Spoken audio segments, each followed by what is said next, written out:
नमस्कार, शुभ सकाळ सगळ्यांना. कशा आहेत सर्वजण? मस्त मजेत ना? मजेतच राहा. तर आजची ब्लॉगची सुरुवात होत आहे वसमत वर्ण, माझ्या माहेरातून, मम्मीच्या पार्लर मधून. तर मी आली आहे रक्षाबंधनसाठी वसमतला. शक्यतो तर आम्ही आज संध्याकाळीच राखी बांधूया. मुहूर्त पण असं म्हटलंय की 1:30 नंतर आहे. तर आता काही अडचण असल्यास तर आपल्याकडे ऑप्शन नसतो, तर आपल्याला सकाळी किंवा जसं जमेल तसं राखी बांधावीच लागते. पण कुणाल पण बाहेर गेलेला आहे, त्याच्यामुळे म्हटलं की चल संध्याकाळीच सगळ्यांना राखी बांधूया. निखिल पण नाहीये. आणि नाश्ता वगैरे आमचा सगळ्यांचा मस्त झालाय. फक्त आता विश्वम प्रणवीची तयारी बाकी आहे आणि उद्या लगेच मला निघायची आहे. ती पण आज सगळी बॅग वगैरे पॅक करून ठेवेल. आणि विश्वमची मस्ती चालू आहे करण सोबत. एवढा मस्ती करतो तो इथे आल्यापासून ना, खूपच.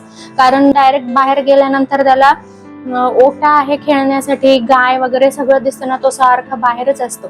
आणि तिकडे सारखा घरामध्ये असतो. तर इथे त्याला असं वाटतं मी किती बाहेर खेळू आणि किती नाही. चला, व्हिडिओ शेवटपर्यंत नक्की बघा. आवडल्यास लाईक करा, शेअर करा आणि चॅनलवर नवीन असतील तुम्ही तर सबस्क्राईबही करा. अशी ही पार्लरची एंट्री आहे, म्हणजे डोअर आहे. इथे हा का दिसत असेल, कांचनच नाव आहे. थोडासा लाईट झालाय आणि हे असं काहीसा डोअर आहे. आणि ही आहे फुल वेटिंग रूम.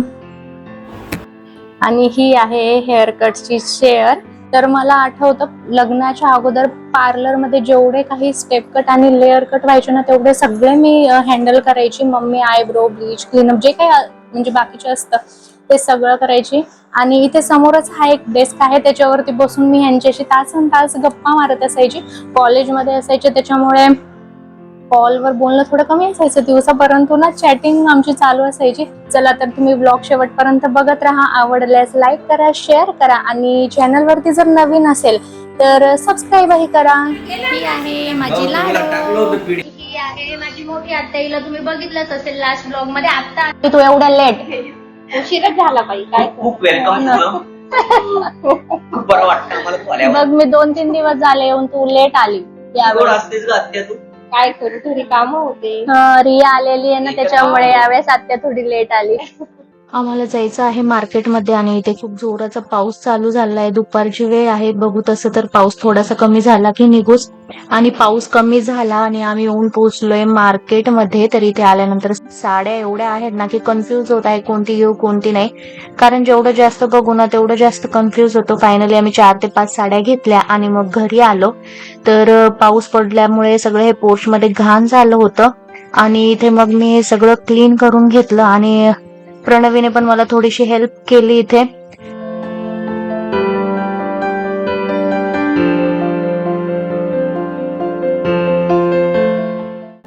आणि आता मी घेतला आहे मस्त उंबऱ्याला लेपन करण्यासाठी.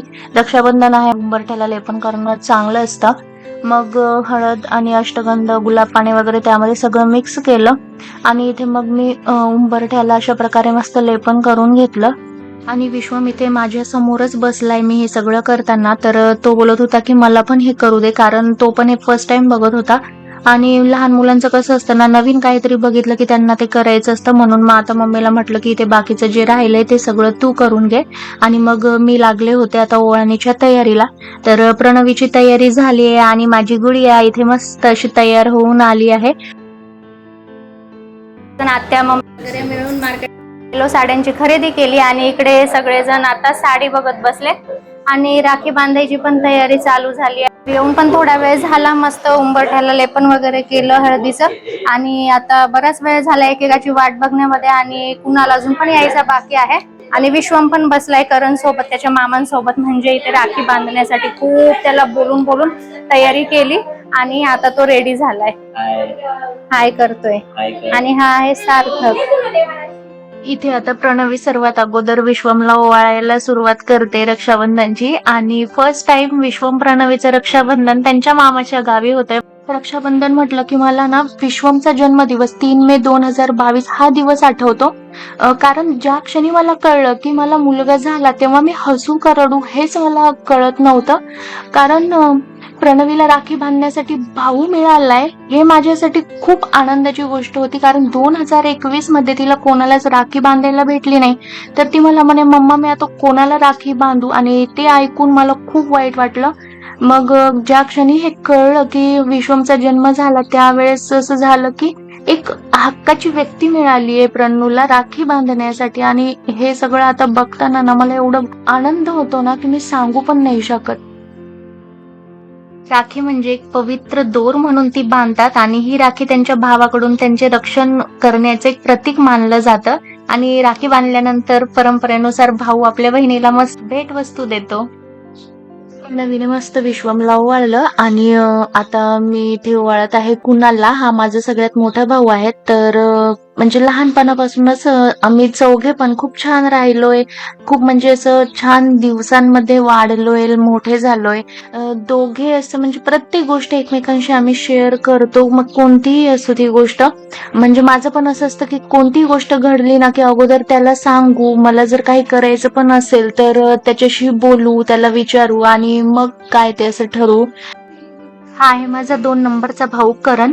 तर ह्याचा स्वभाव ना असा खूप वेगळा आहे. म्हणजे काहीही आपल्याला करायचं असेल ना जाऊन बिनधास्त ते करायचं, भिडायचं. अगोदरच हार मानायची नाही. असं एकदम बिनधास्त व्यक्तिमत्व आहे त्याचं. मला पण नेहमी हेच सांगत असतो, करायचंय ना कर, नाही करायचं ना मग त्या गोष्टीकडे बघू सुद्धा नको.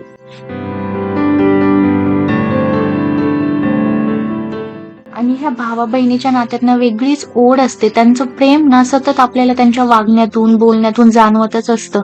आणि मी तर स्वतःला खूप लकी समजते की माझ्यासोबत ना कुणाल, करण, निखिल सारखे असे छान भाऊ आहेत. हा आहे माझा 3 नंबरचा भाऊ, सगळ्यात छोटा निखिल. निक्कू गावी गेला होता. मग रात्री येण्यासाठी त्याला खूप लेट झालं होतं.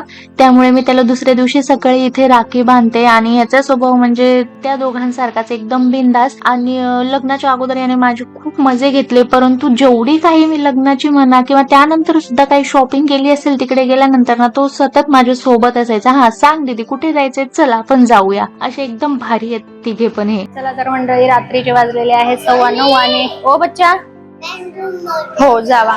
तर अजून आमचं जेवण बाकी आहे. तर आता जेवण करूया आणि आजचा ब्लॉग मी इथेच एंड करते. भेटूया आपण लवकरच एका नवीन ब्लॉग मध्ये. तोपर्यंत बाय.